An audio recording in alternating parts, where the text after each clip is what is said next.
बहुत समय पहले की बात है। बुद्ध के एक शिष्य का नाम आनंद था।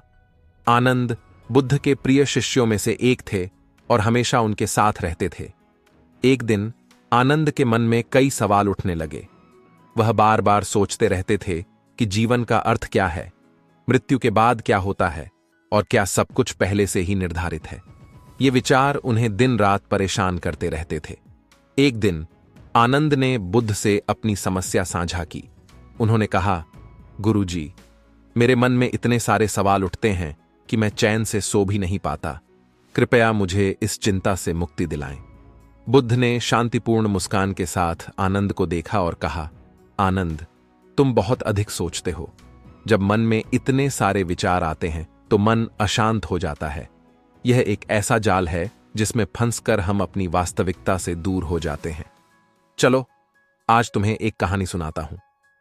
बुद्ध ने एक कहानी सुनाना शुरू किया। एक समय की बात है। एक राजा था जो बहुत चिंतित रहता था। उसे हर छोटी बड़ी बात की चिंता रहती थी। वह अपने राज्य के भविष्य, अपने परिवार और अपने स्वास्थ्य को लेकर हमेशा चिंतित रहता था। एक दिन उसने अपने राज्य के सबसे बुद्धिमान व्यक्ति को बुलाया और उनसे पूछा, महात्मा, मेरी चिंता का कोई समाधान बताइए। महात्मा ने राजा को एक सुनहरा कंगन दिया और कहा, जब भी तुम्हें बहुत अधिक चिंता हो तो इस कंगन को देखना और इसे घुमाकर पढ़ना। राजा ने कंगन को देखा। उस पर लिखा था, यह भी बीत जाएगा।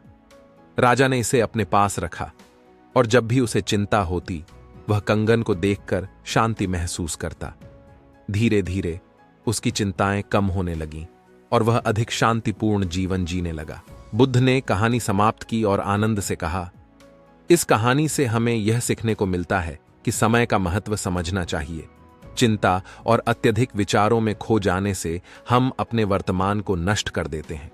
जब भी तुम्हारे मन में अत्यधिक विचार आने लगे तो खुद से कहो, यह भी बीत जाएगा।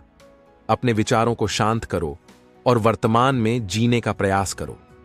आनंद ने बुद्ध की बातों को ध्यान से सुना और उनके सुझाव को अपने जीवन में अपनाने का संकल्प लिया।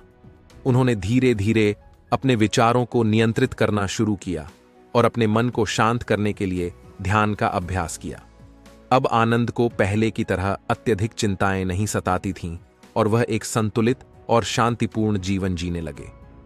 बुद्ध की यह सीख हमें भी यह सिखाती है कि अधिक सोचने से हमारे जीवन में केवल अशांति और तनाव ही बढ़ता है। हमें अपने विचारों को नियंत्रित करने की कला सीखनी चाहिए और वर्तमान में जीने का प्रयास करना चाहिए। इस प्रकार हम अपने जीवन में शांति और संतुलन प्राप्त कर सकते हैं।